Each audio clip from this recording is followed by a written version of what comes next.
So we're gonna keep the energy up. I am so excited for this next speaker. She came all the way from Jersey to be with us here today, and she is an amazing wealth of knowledge. So make sure that you guys are taking notes. Absolutely. So please get excited. Our next keynote speaker is none other than Carla Wilmaris. She is a podcast coach, and she is also the founder of Idea to Launch Academy and Agency. It's a virtual agency / academy that focuses on helping young podcasters find their voices. She's already helped over 500 clients find their voices, and she's helped them launch, going from concept to launch within 30 days with her organization. She's an absolutely amazing woman, and I'm super excited for you guys to soak this game up, access this knowledge. So please give a warm welcome to the stage, Mrs. Carla Wilmaris.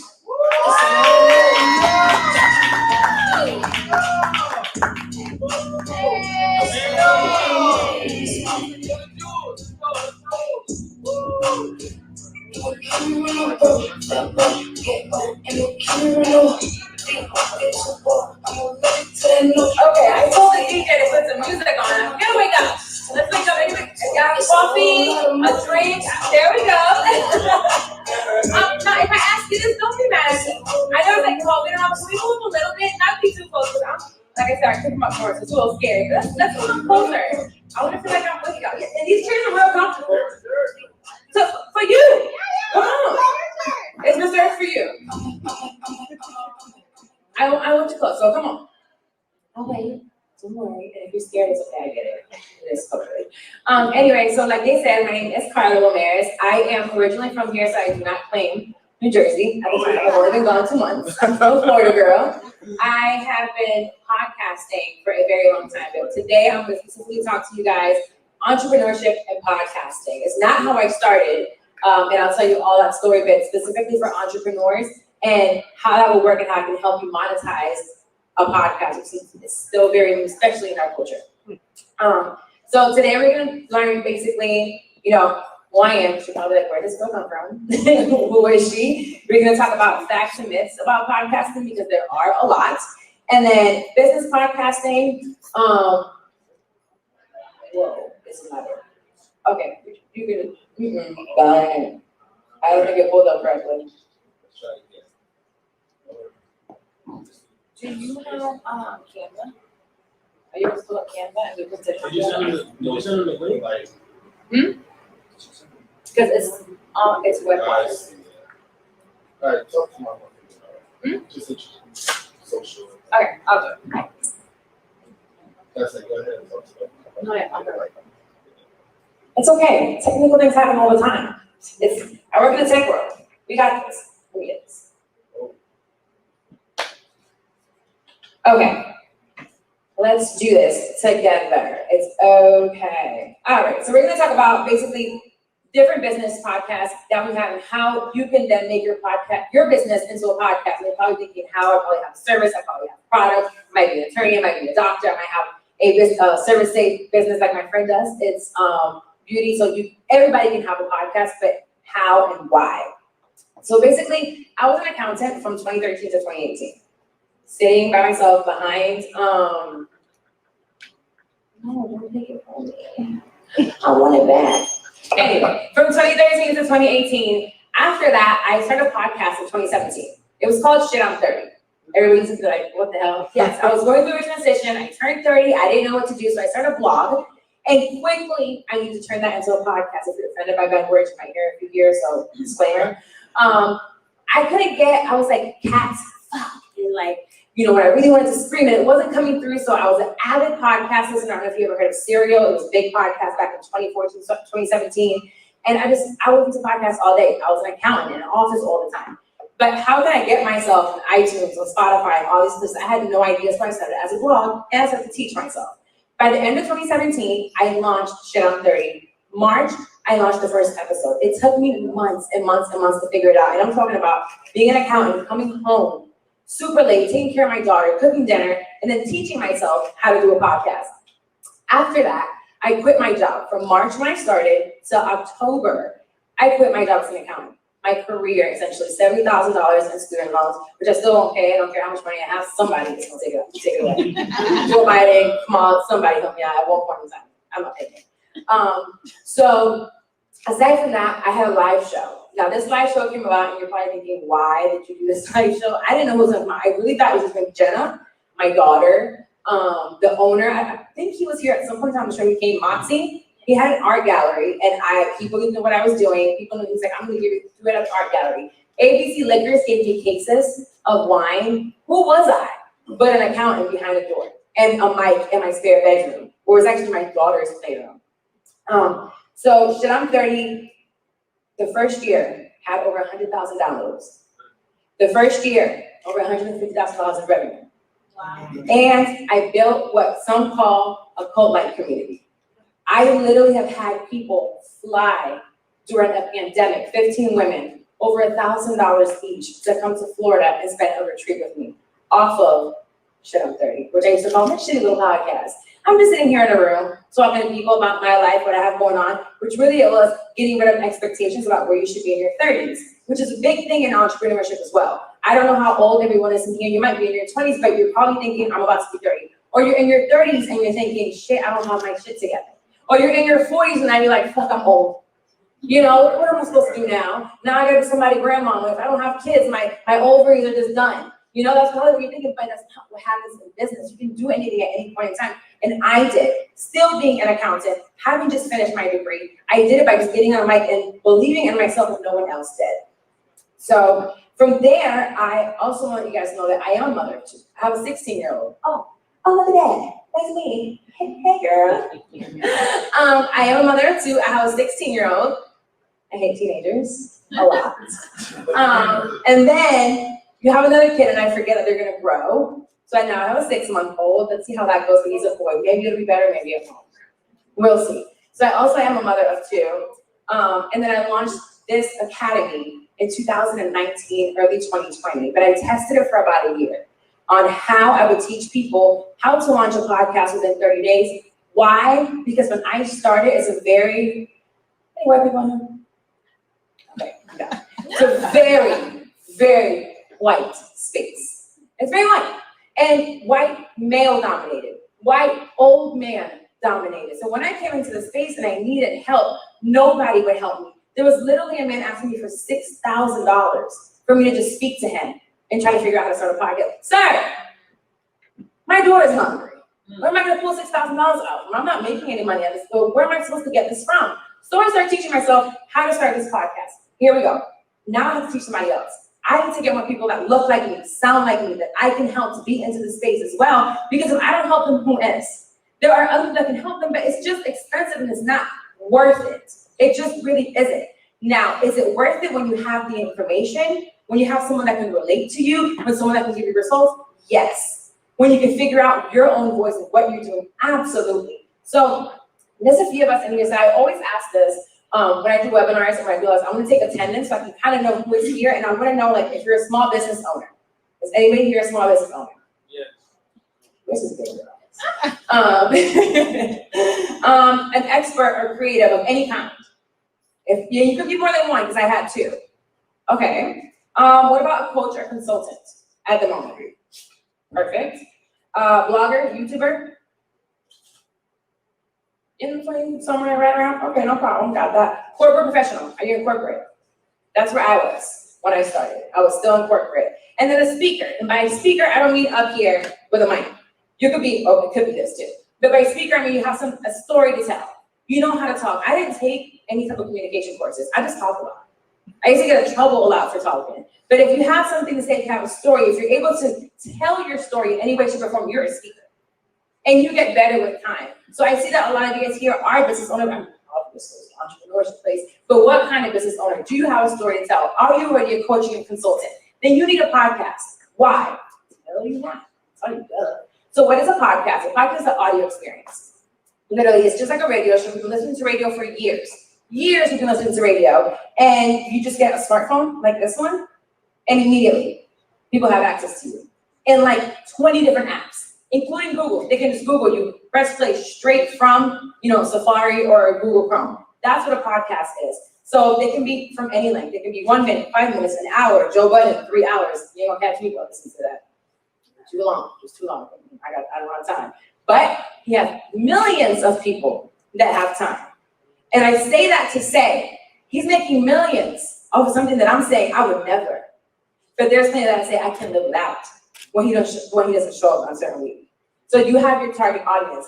Also, they can be from any format. So you can be a solo podcaster and you're just by yourself, you can do interviews, or you can have an audio drama and it can be scripted out. Tons of different podcasts that you can have. Also, they can cover any topic.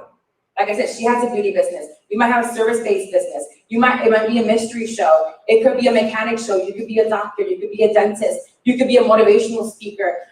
You could be a doula, which we have. You can be someone talking about grief and death. I have a client which we'll talk about later is a widow and it's monetizing a podcast. Literally, and I have another client talks about stitching. Okay? Stitching. Did you know there were celebrity stitchers? I don't even know their name. What are they called? Seamstresses? Whatever. Yeah. 4,000 downloads, 258 patrons. Pays me full price to produce her show. Because so many people want to hear about stitching. And look at my face. And they're like eating it up.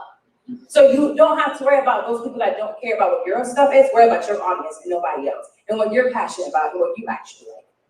So moving on, I want to give you some stats about podcasting that you might not know. 41% of US podcast listeners are non-white. We don't even make up that high here in the country, but 41% are not white. It makes it very diverse. It's an extremely diverse place for you to be in. Also, across the ethnic groups, Hispanics have gravitated toward podcasting. They're the largest audience. Blacks buy the most from podcast ads and from listening to podcasts, and Hispanics have grown the most. Women have grown the most outside of ethnic. So think about women and people of color in this space. We are now tapping into it, and they're not stopping us at all. Because we're now being shown, especially through the pandemic, how foolproof podcasting is.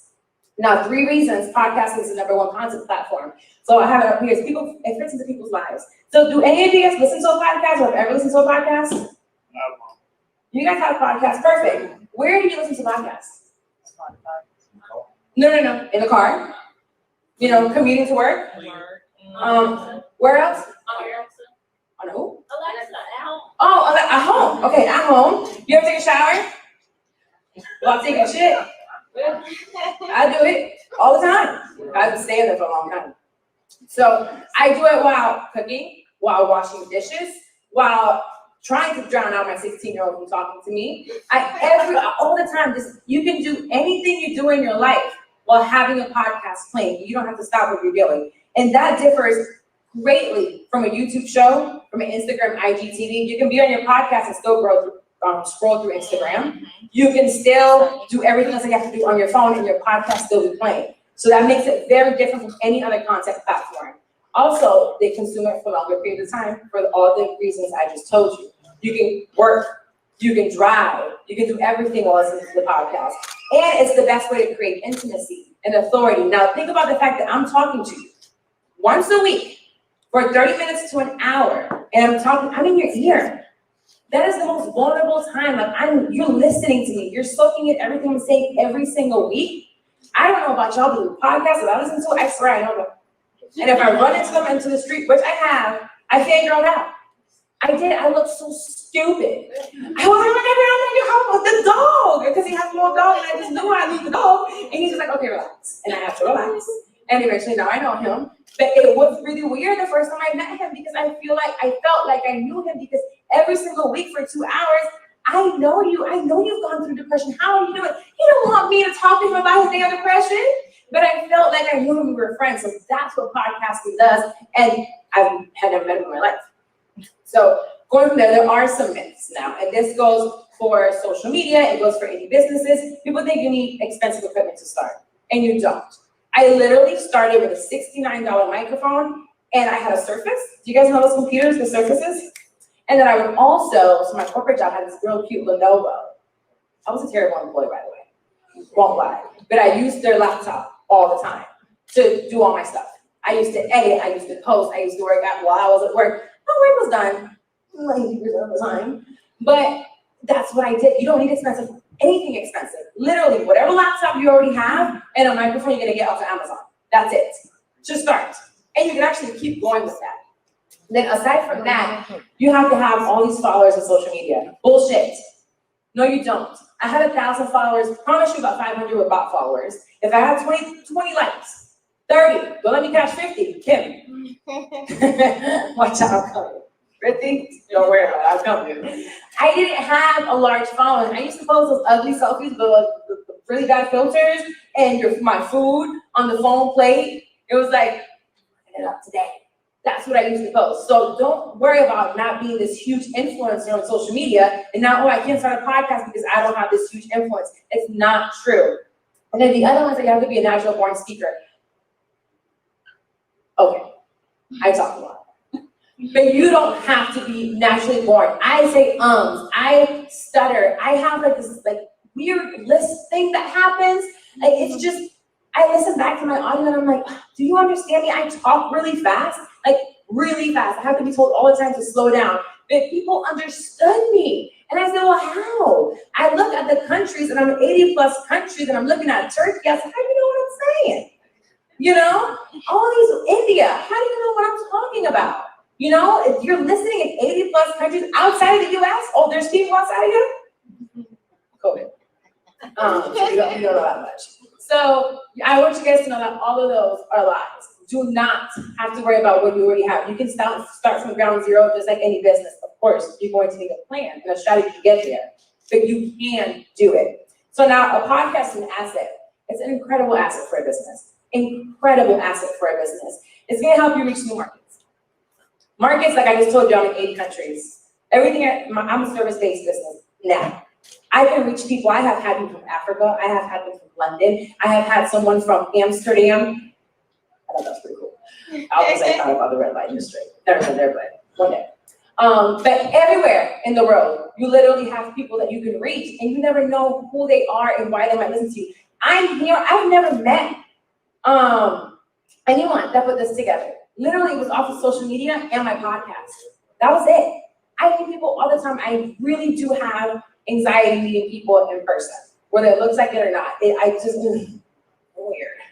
So I'm sitting here talking to thousands and thousands of people on a weekly basis, but I never see them in person. And they are talking to me, listening to me on social media, email, all these different ways off of my podcast. So I am now embedding my business into them and giving them my business.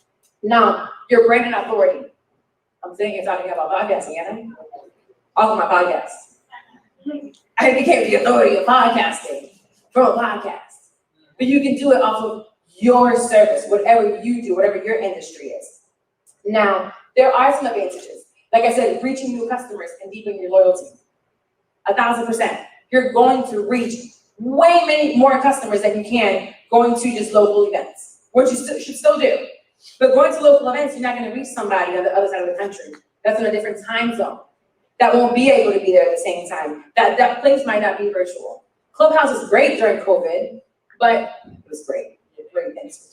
But at the end of the day, it's not the same thing as reaching someone, because with Clubhouse, you have to be there, live. If you missed it, you missed it. Podcasting, you can hear it whenever you want. I've gone back and listened to shows from years ago to learn things. And I have actually paid people for podcasts that they've done years before, because I'm like, I need this information from you. Also, I already said this, become an authority. So the very first thing I want you to notice here is done well. Done well. Anybody can push record, and I'll talk about that a little bit more later. Anybody can do this. I'm not teaching you anything that you cannot do. You can literally go on Anchor. It's free.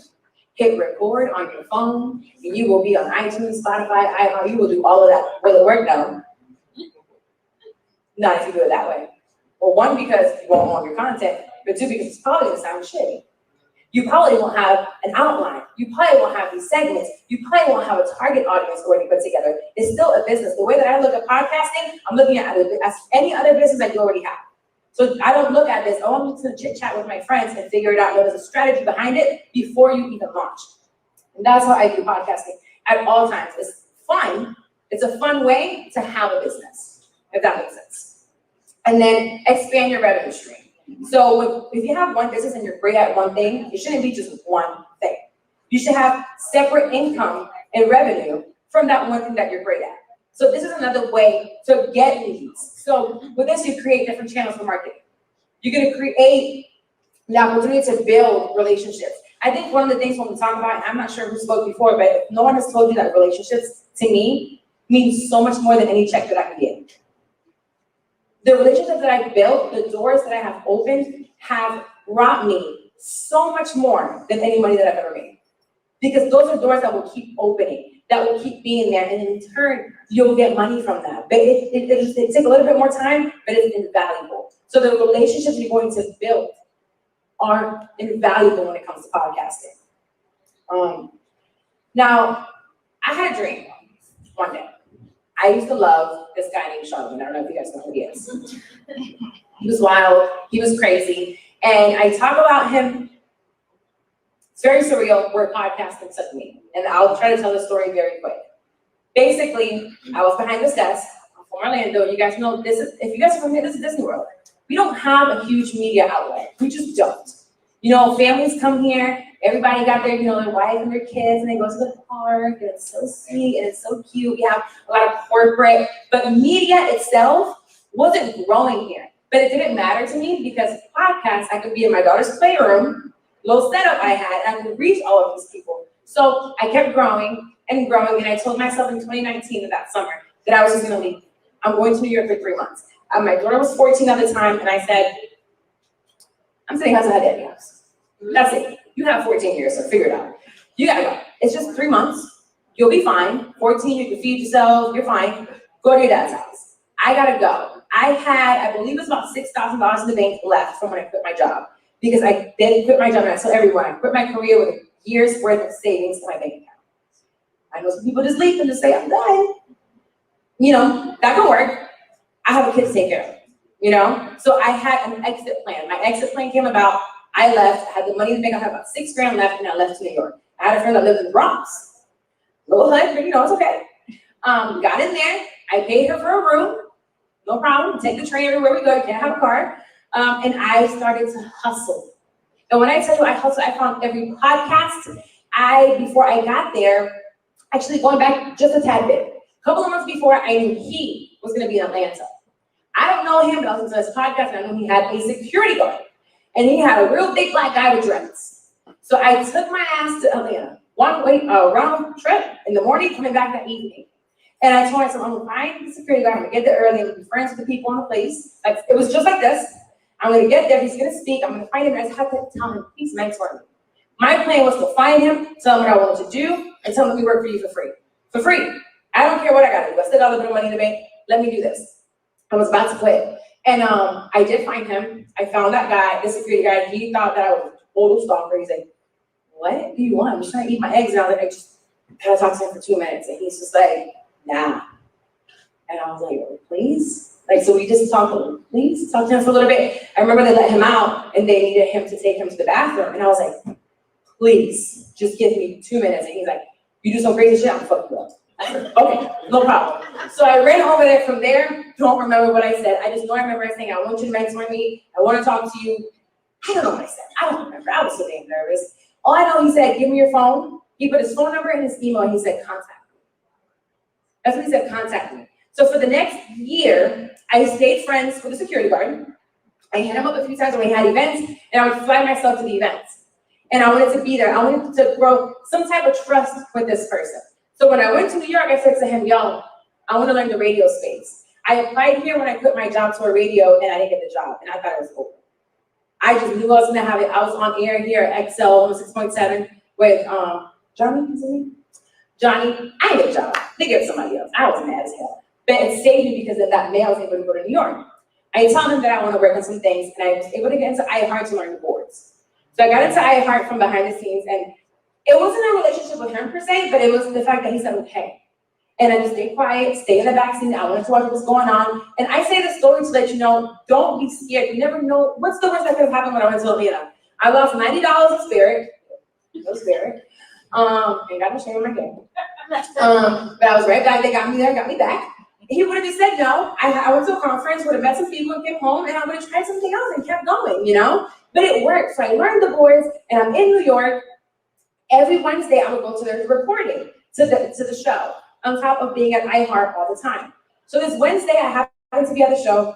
One of my best friends made quit her job the day before. Career, she's an accountant as well. We both went full on into podcasting. And we're there. The guests that were supposed to be on the show didn't show up. I've been going 5 weeks straight every Wednesday. Standing in the background with the engineer, figuring out how to do and how to edit their show, just learning those different boards. The people didn't show up. I'm sitting down now. E40, is that a guy? Is he dead? No. He's alive, right? Okay, he had a tequila or something like that. He had some type of liquor. He was at the Breakfast Club that morning. My stupid ass was sitting there and he was like, oh, it's a tequila or whatever the fuck it was. Let's take some shots. And I'm like, yeah, I'm just gonna go watch, I got this. Took 2 shots. Sit down, really, it's about to start. I hear Charlamagne say, hey, Carla, Mandy, get on the mic. What? Nigga, I'm drunk. I literally took, it was 10 in the morning. I had just took 3 shots. Like, what are you doing? What do you mean get on the mic? But I couldn't hesitate because I actually did hesitate a week prior. He asked me a question and I froze. And Mandy cussed me out. You stupid blogger, blah, blah. And I'm like, I fucked up. I really did fuck up. So this time, you weren't gonna catch me messing up. I got up, drunk, tipsy, whatever I was, and I got on that mic. And I was on that show. And that was my goal before I left New York. I had 2 weeks left in New York when this happened. 2 weeks. And I wanted to be on that show, and I had asked him. And I have been asking him for 6 months to let me be a guest on Brilliant Idiots. And every time he was like, you'll get there. You'll get your chance. He never just put me on prematurely. He never put me on until that day he said jump, and I had to just run. I really got on that seat, and I got there. And from that show, who gets 500,000 listeners just per week, I grew myself. But it wasn't just that show. I had already been there 2.5 months, running around to every small podcast there was in New York. Losing myself in Brooklyn. And Queens, I didn't know where I was half the time, trying to find other podcasts to go to and talk about what I do to then help them. Doing things for free for other people just so my name could get out there. So I can show proof of what I do and how well I do it. So I tell that story all the time just because I know a lot of us have dreams. And a lot of us are thinking, oh, maybe she's here at this point in time, or she's made it, or she's got the money now, or everything looks great on Instagram. It's a highlight reel. You're not seeing what went on behind the scenes. Well, with me, you might. If you follow me, I show it all. Okay. Anyways, it's a highlight reel at the end of the day. I didn't get here and get there.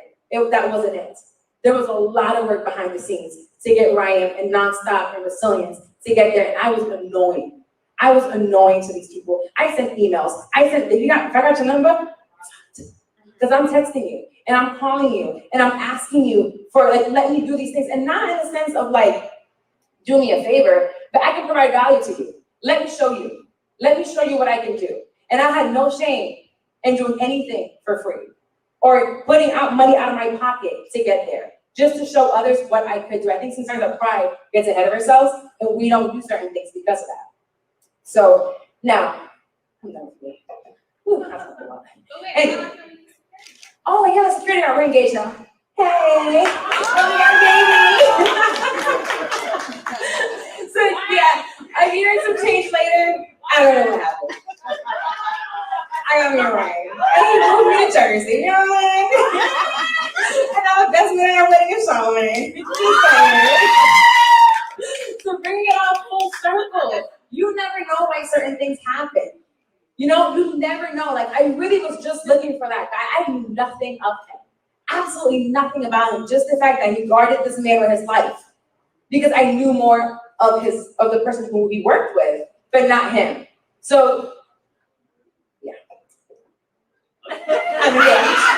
Okay, anyways, I'm moving right along. Let's talk about business for podcasts. All right, so I'm going to give you a few examples of business podcasts that are used specifically for business, and then some of the ones that monetize without being specifically a lead generator. So if you go to the next slide, we have mine, Idea Launch. I have 5 episodes. Once I got pregnant and had the baby, I have taken a break from being on the mic myself, but I generated $10,000 just off of 5 episodes. 10 grand off of 5 episodes, 5 weeks. I still get clients off of this because it lives there forever. It's still relevant information, and they're no longer than 10 minutes. Each episode is no longer than 10 minutes. So that's what I did. Period Sis. That's the same girl I just told you guys about. She has 3 podcasts, if I'm not mistaken, but we started a podcast for her called Period Sis because she wanted to launch a business called Official Box Owner. So her and I sit down and we're breaking down this business plan, right? She's like, I want to have a subscription box. Pretty expensive. How are we gonna get the product for the subscription box? I'm gonna give you all the tea here. Don't tell her I told y'all. You're $100. She won't kill me. Okay, so now we're trying to, how are we gonna make money and do this on a podcast? Perfect. Let's start a podcast, talk about women-related things. You know, it's reproductive. Reproductive and women shit. So they're talking about all of this stuff, and then create the community within Period Sis. Then we start reaching out and say, let's start these boxes. We need product. But who's gonna pay for product? We need 300 boxes. We're gonna start with 300 boxes. Let's get free product. Where are we gonna give these people for free product? They're giving us full-size bottles, not samples. Full-size bottles. How are we gonna get these? Oh, okay. Well, you know what I'm gonna do? The CEO of that company, hey, you can come over and we can do a whole episode about your product and your company in exchange for 300 of your full-size products. Now we have 5 products, well, not we, she. 5 products in every box. She's now into her 4th box, $25,000 every time she launches or more. Because she has subscriptions and she has one-offs, people that just want to buy one box. Every time. It's quarterly because we don't want to do too much, right? It's still a business. It's still a startup business. So let's start quarterly. As a box to go into monthly. It takes time, but it's there. How can you leverage your podcast for your business? So this podcast really is a means to start Official Box Owner. People view this podcast like, oh, you talking again? No, I'm using it as a strategy to make money on the back end of a business. And I don't think people usually don't view it that way. They just see people, you know, sitting down, Joe Budden podcast, people just talking, you know, having a sex pod, all these fun things, but they don't realize sometimes there's a strategy behind that. And it's a strategy that we have to sit here and think about. I have 2 more.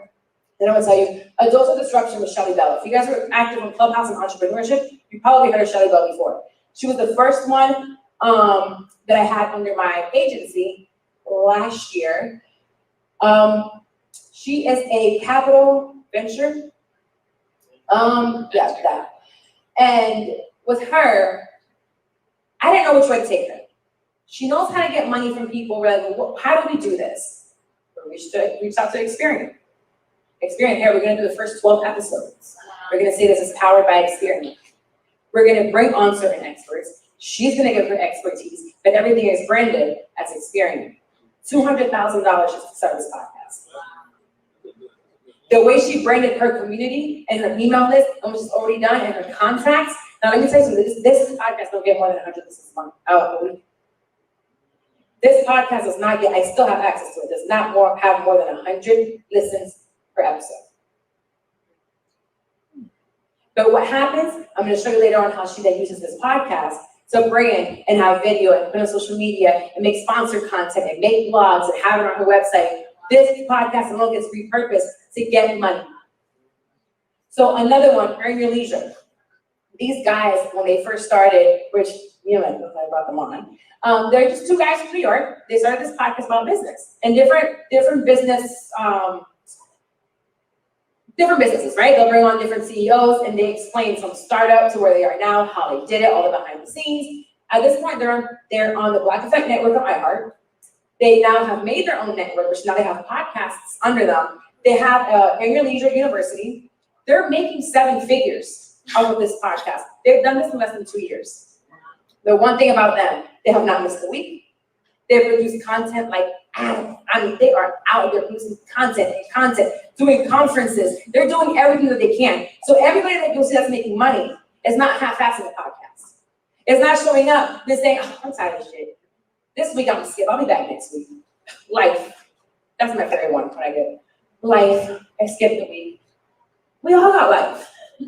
But my life includes you weekly, and now you took it away. So I'm gonna find somebody else to go now to weekly. If you're not showing up for me, then what am I gonna show up for you for? So podcasting, it might not seem like you're doing much because you're inside of a room. You don't have a huge audience, but the audience is in the numbers when you look at it. Even in Adulthood Disruption, when you think about it, she has every single week an auditorium of 100 people. Every single week. So you might think, oh, that's not a lot when you compare it to Earn Your Leisure. who has hundreds of thousands, or any other podcast that's, top 1%, but she can fill up a room of 100 people every single week. And it doesn't stop. That means a lot to someone who's advertising. And they're showing up every week because they're invested. So that's very important when it comes to a pod. Now, I did want to show you guys just a few of podcasts that we've been doing. Powered AF, we're about to launch, and he is the owner of Power Your Launch. He has a marketing business. He made $3 million in 2020, if I'm not mistaken. We are now creating this podcast as a lead generator for his business. He already making the money, but it's another stream of revenue. It's another way of finding people outside of Facebook and Instagram, because the ads that he does, it's YouTube, Instagram, Facebook. They don't go anywhere past that. That's just 3 apps. Just 3 apps. And if you're not on them, and if you're not in that country, you won't get targeted. Here, he's gonna be able to be worldwide. And marketing and Facebook, that's worldwide. So you can find them everywhere. All of these here, the unpopular realist, she's actually here. Never met before till today, and she's not from Florida. She flew here for this, and she was my student, then became my client. And she's not the only one. She's one of 7 that were my students first, then became my clients. And they were like, the reason why I do that, and why I like for some people to do that, is because even in business, I don't advise anyone to hire out when you don't know what you're doing yourself. That's how you get scammed. Immediately. At least have some knowledge of it. At least study a little bit. At least do the book for dummies. You know what I'm saying? So even the dummy book, that way when you're sitting there, they're like, oh no, we have to do X, Y, and Z, and they just, so you ever step, make it sound real intricate, bullshit. It's gonna take them 15 minutes, and it probably will take you 30. But now they're charging you like it's gonna take them 10 hours. So know what you're doing. So my students have been able to convert them because they know what they're doing, they know what they're paying for, and at some point in time they say, you know what, I don't wanna be editing. I don't wanna be creating audiograms. I don't wanna be posting. I just wanna be the host of it, put my content out there, and keep it moving. The Fly Widow podcast is one that she wanted to do all of grief, my podcast. I just want to talk about grieving. I lost my husband. There's deaths. And I said to her very clearly, I won't do that with you. As a strategist, I will not take care and I will not do your podcast if you do it about grief and about death. Because I lost my dad, but you lost your husband. We can't relate. I can't relate with you. Somebody who lost her son, a piece of grief. I can't relate to her because I lost my dad. The same way that them two can't relate. A son and a husband are 2 different things. So why are you trying to speak to everyone? I tell to everyone, you're going to try to appeal to everyone, you appeal to no one. And you're stuck in an empty room. You're stuck in an empty room. So if there's anything you remember from here, when you try to appeal to everyone, you'll appeal to no one. Right. You'll be stuck with no audience if you try to do that. Empowered Black doula. I needed a doula because I wanted to have this baby natural. I wanted a C-section. I want to take it in there quick. And in the midst of all this, she's watching what I do. Because she's doulaing me or whatever they do. And she's like, I want to start a podcast. I said, well, great, listen, we can make change business, right? Take a little money off, I can do this for you. I'm gonna launch her podcast. At this point in time, she has gained more clients than she ever has. She has classes, she has ebooks, she has speaking engagements, she has it all of her podcast. Also this practice, because she's not just reaching now Orlando, she's not reaching worldwide. She could be a doula anywhere. She could be a virtual doula. You're working on a course. So if you really want her as a doula and you want to do it virtual, you just get a COVID, boom, now she's monetizing somebody pregnant all the way in California off of that podcast because it pops up on Apple Podcasts, Spotify, iHeart, Google, everywhere. Just off of that. So she's getting clients off of it. So I brought all of these on here because you're able to do it. You're able to do it no matter who you are. You might need guidance at first because it is hard. It is hard. There's a lot of information out there. You can Google shit out of it and you will find. You will be able to do it, but oh man, you're gonna go to the Google rabbit hole because there's so much information at this point in time. We go on to the next one. Now, I'm gonna give you 3 ways of monetizing your podcast. If you have one or if you're planning on starting one, you don't have to do it with me. Like I said to you, you can definitely Google everything that I teach. Affiliate marketing, don't ever be afraid of affiliate marketing. It's actually my favorite way of making money, affiliate. Something you're already using, you find this company, and you're like, start talking about it. You're talking about it anyway. Now they're gonna give you a link. People are going to use your code because they already like you. They're already listening to you. Okay, I'm going to support you because I want to try this anyway. Now you make money off of that. The only thing that I want to warn you on when it comes to affiliate marketing is the fact that you should have access to the back end and see who clicks, how many clicks, who's converting, when they're converting, and when you're getting paid out and how much. You shouldn't work with a company who does not let you see the back end and doesn't give you your own login. So that's the one thing I want you to be aware when it comes to affiliate marketing. Now, selling your own products or services. When it comes to selling your own products and services, all of you guys have some type of business. My main ad on my show is me. My course, my coaching, my consultant. Those are my ads. That's my pre-roll, which is the beginning of the show. That's my mid-roll in the middle of the show. And that is my end roll at the end of the show. I am feeding you what I have going on without being salesy though. There's a way to do it without being salesy. Now, public speaking. Where am I standing right now? Right here in front of you with a mic. Did I do communications? No. But someone knows how I speak, how I'll be able to do it because they hear me every single week talking. So my resume is on iTunes. My resume is on Spotify. My resume is on my website. You know how I speak. I've gotten guests, they have lists. I've had another one, the Asian man, I could not understand what the hell he was saying. He was a plastic surgeon, it was great, but no, it wasn't because nobody understood him. You know, but with me, you don't have to worry about that. You can pay me to speak because you know how I'm gonna speak. You know my mouth. When I get booked, they know a customer's gonna fly. You know? So you already know who I am, you know how I speak, and that's how you will get paid off of your podcast. If you are a doctor, like I said, a dentist, in the beauty business, any industry that you're in, there's confidence for all of that. You'll be booked to be an expert there because you're already an expert and you build authority and a community behind it. Please. Now, working from anywhere. I literally uprooted my whole life in Florida and went to Jersey. Nothing has changed. I haven't skipped a beat because I work off of my laptop. The microphone is a USB mic. When I have to record ads, when I have to do anything I have to do, my webinars, I do it from a hotel. I've done things from a car. You know, all you need is a closet because you're like, oh, what about soundproofing? A closet. I know podcasts to this day that make $40,000 a month and she still records out of a closet. To this day. You don't need to be all fancy schmancy like all these other YouTube videos. No. That's not what you're going to do to create money when it comes to your podcast being a business. If you just want to entertain folks, for whatever reason, go for it and lose money. And don't have a strategy behind it. But you don't need a lot of money to do this. And I'm going to end this on here to actually give you some actual tips of what you can do to monetize your podcast early without having thousands of downloads. So there's something called CPM. And with CPM on a podcast, and you get paid $18 to $35 for every 1,000 downloads. That's a lot. That means you have to have 10,000 downloads to make 180 to 450. That's not a lot of money. That's a lot of people. And the average download is about 150 per episode. That's the average download. So if you have over, I believe it's 2,000 downloads per episode, you're in the top 1%. That's how podcasting works. So this CPM model is not the greatest. So I'm going to tell you guys how to monetize and how to get value. So an ad that can get you 175. You're going to go to a company, right? That has your same audience. Your audience can benefit from them, and you want to do a sponsored ad. You give them a 60-second live read. You've probably been to listen to a podcast before, and you hear them talk about, hey, well, today's show is sponsored by BetterHelp.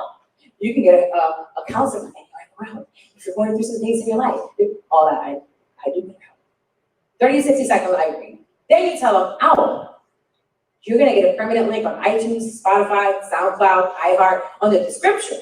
Because when you post it, you can put a link on the description. You can click right to their website with your link. So they're going to get that too. Then they're going to get a link in the description on your website because every entrepreneur should have a website. So you're not going to create as heard on the podcast. Boom. Right there, they go to your website and you have their product, their link, and that's on the website. Then you're also going to tell them, oh, I'm a business owner. I got an email list. If you don't have an email list, you better get on MailChimp. It's free. If you today don't have a mail list, get an email list today, starting. Now you're going to offer them to send an email to your email list. All of that. Oh, I pressed the button. Can you hear me? Okay. So all of this, and you're going to tell them 175. Can you add some extra stuff? Now, if you're a business owner and you're a startup company or you're a startup blogger of some sort, and you're telling them, I'm going to give you all of this for $175. I have 300 people that will get this. That's a lot for $175. You have to brand it correctly. Now you tell them what your demographic is.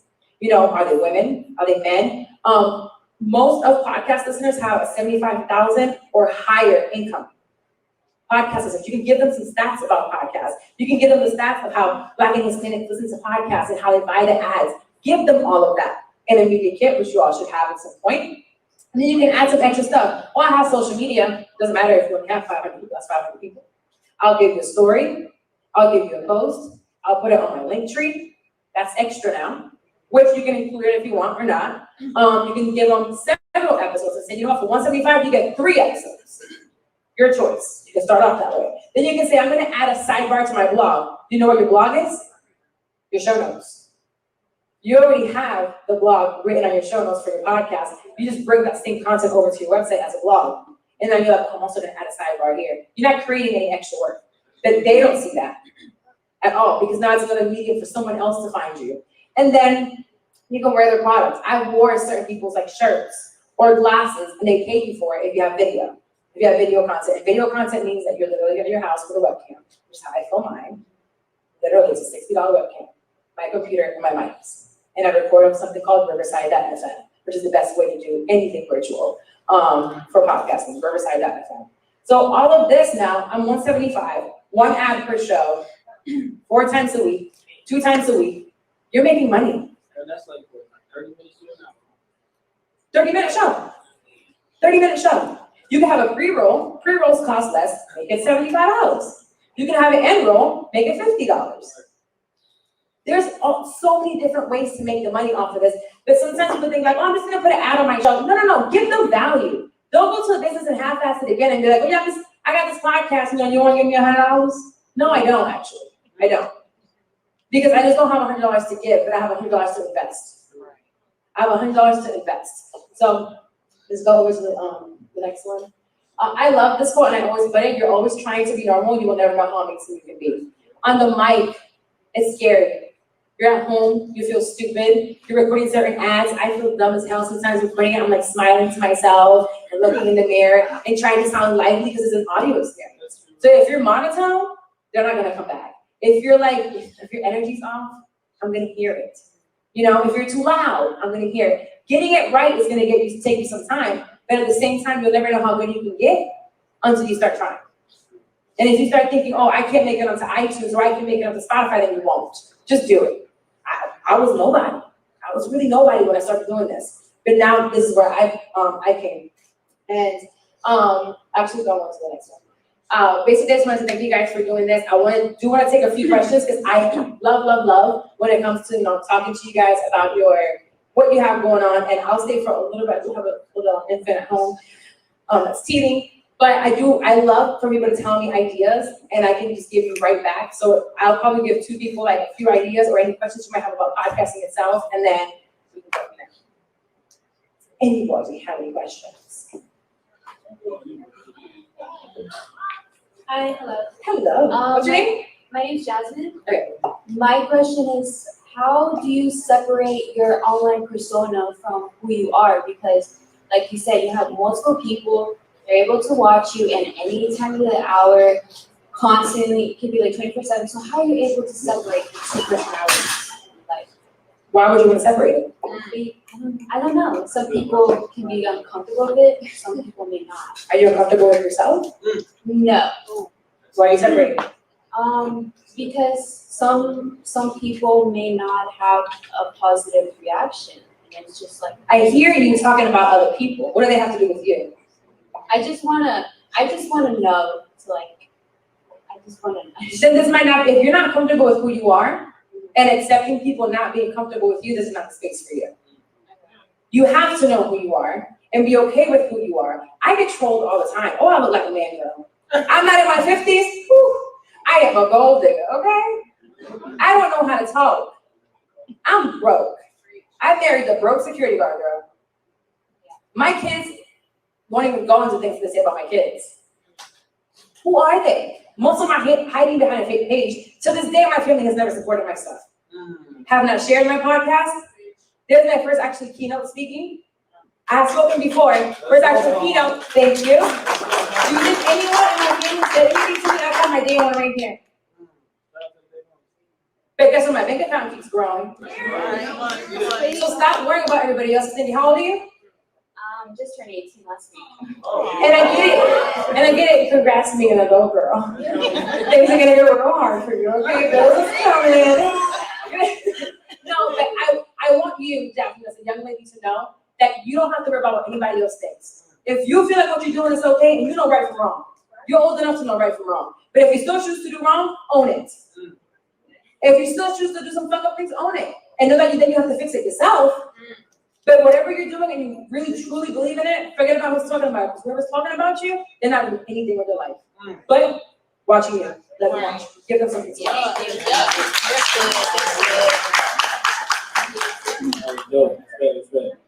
How y'all doing? You know,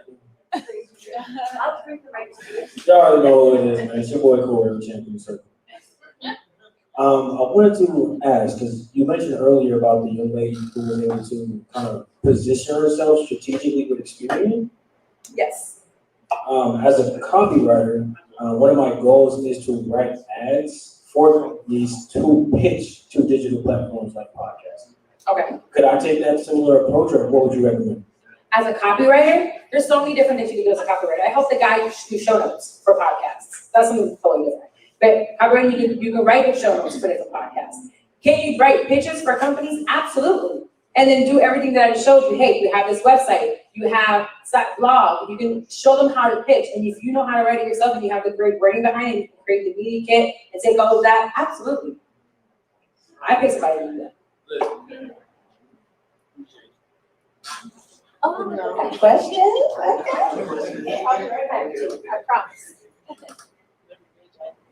Hello. Hi. So I work for a recording What's studio. your name? Julia. Okay. I work for a recording studio, and we have different creative spaces, but we're opening up a podcast room, and it's membership based. What would you recommend that value to be, and also what would you recommend our services, and like what should we offer as somebody who's a podcaster? What would be your desires if you wanted to have a certain location that you call home to do your work out of? So now I live in the mecca of podcasting, which is New York City. There's podcasters everywhere. So what do you offer? I feel like as a podcasting student, you need to have a good engineer. Because if I'm coming to you, it's because I don't want to do it myself. I basically want you to provide me the audio ready to go. So what are you going to provide me? Raw audio? That raw audio better be impeccable. You better have mics that sound great. You better have a soundproof room. An add-on that you can have is video. Have video recorded phones. If you have a videographer there, absolutely have a videographer go onto there. If you want to edit their podcast, have an engineer that then you can give them a fully edited episode ready to upload. You know, give them a space that's comfortable to record in. It doesn't have to be big. It doesn't have to be expensive. I think sometimes we go overboard thinking, oh my God, what is it for podcasting? Basically, you just need to feel comfortable. Right now, you can make this a studio. We'll take this chair right here and this one of those stand-up thingy-majiggies. Have the mic, as long as it's a good microphone, the sound is good, we can record from there. Have 4 chairs, have a table and have microphones coming from off of it. That's all you need.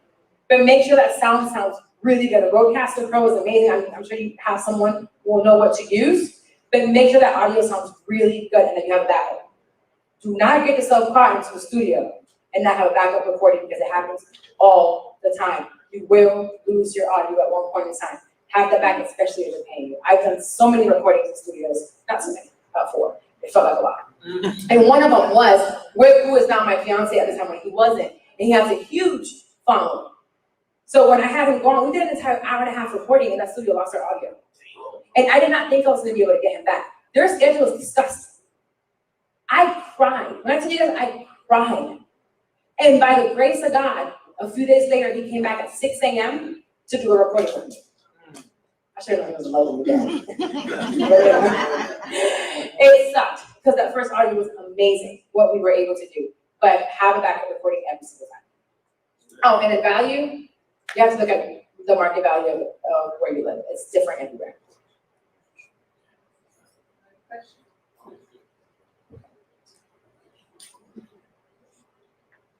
How you doing? My name is Carolina. Hello. And I'm a music artist. I'm actually singing after you, I think. And Cool hair. I don't know if we'll follow that up.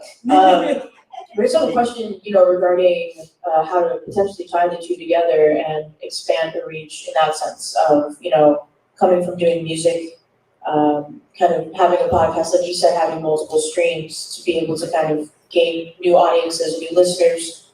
In terms of, like how do people discover the podcast as if people would discover the music? Okay.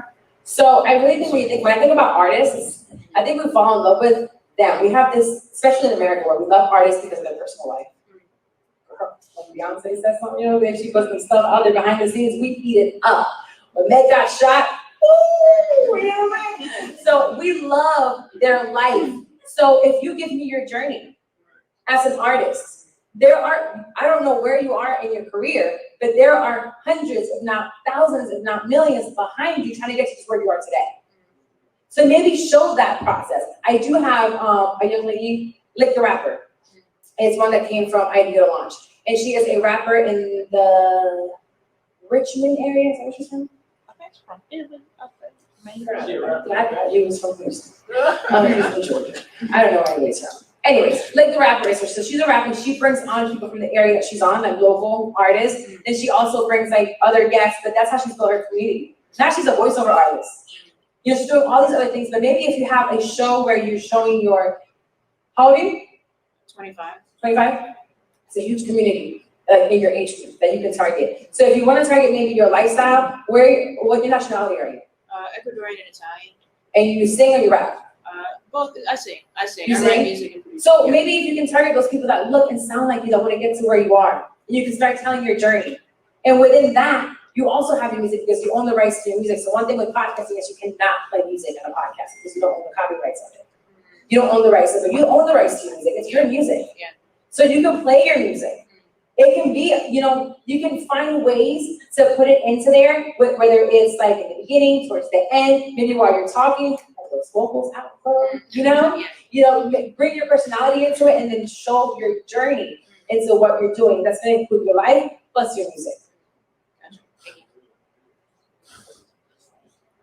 Stand up. Oh, wait, no. I don't have a question. I just want to say how proud I am of Carla. I was just talking about you. So the guy that took that chance on that live show back in 2018 was Monty, and I'll never forget it because he believed in me more than I believed in me. I just knew he was going to be the only one there, right along with Jenna, my daughter. It was packed. And it was a packed house. And we made good money at the bar. We had all that free wine from ABC Liquors. Yes. I could have done that first live show free. I've seen many podcasts do free live shows, but I refused. I didn't know if anybody was going to show up, but I knew what I was giving. And I knew how much work I was putting behind it. And I knew how many people I had impacted because the numbers were showing it. I just didn't know what it was. My number one community was in New York. I was like, oh shit, who's gonna come? I had people come to his place that flew in that I had never met before. From Chicago, I had one from California, I had one from Atlanta. I didn't know them from anywhere. And they flew in to see me. We even did speed friending at his place. We would do speed friending, people would show up. People would literally show up. And all that really does is like builds a community. It gives awareness. It makes you a person. So sometimes when you're an artist, they don't really know who you are. They're just listening to a song and you're trying to get yourself out there. But once you're on iTunes and you're on Spotify and you're all kinds of places, people look at you a little bit different. When they're showing they see that you're showing up weekly, they respect you just a tiny bit different. A lot. They will. What's your name? Dominique. Dominique. So I do. I have a company named Polls LLC, and I basically do Twitch streaming. Twitch streaming? Yeah, like gaming and talking on there and all this stuff. It's really fun. Can you repeat that again? So I do Twitch streaming on Twitch, and I do gaming. You talked about affiliated marketing and different ways to approach other companies and ads and stuff like that. Do you have any other fun ways of making money, as you said earlier? Other than just affiliated marketing and ads and all that stuff like that. Well, yeah, selling your own products, having merch. If you're a gamer, push your gamers is a huge community. Yeah. I don't know anything about gaming and anime. I was like, anime, I love kiddie stuff. I didn't know adults did anime. I had no idea. And I had no idea that adults sit there on YouTube and watch other adult grown people play. What are you doing with your life? $1 billion industry. I'm not judging, because I'm watching like Real Housewives all day at that time, so same thing. At the end of the day, if you're doing Twitch and let's say you're starting a podcast about it, talk about it. One of the podcasts that I listen to, they're huge. They have about 300,000 listens a week, and they love their gamers. So I don't listen to their gamers, but they sometimes go into these gaming rants, and I'm like, but the letters that they get and the ads that they get sometimes with some of these gaming companies, because they talk about it, they put people on, and they talk about their characters in the game and how they beat it, how they spent 3 days trying to do this and that, how they didn't sleep and now it's about to come out, and how they hate it. They talk about all of this. They have all these listeners that really trust them. So now those people are going to go and buy that game, and they're going to pre-order it. So those are ways that as a gamer, you can definitely, it's a huge market. So if you tap correctly and you find the correct person within that company, you can get a check. This will be our last question. Hi, my name is Michelle. I have a nonprofit organization for women. It's called By Her For Her. My question today is podcast versus writing a book. Is there an order, or does it really matter? Should you do one before the other? How does that work? If you have a book or you're writing a book, you should definitely have a podcast. Now, when you have a book, okay, so you can put your book on Amazon and you're gonna sell your book privately, independently, you might go with a publishing company. But I wanna know who it is that wrote that book.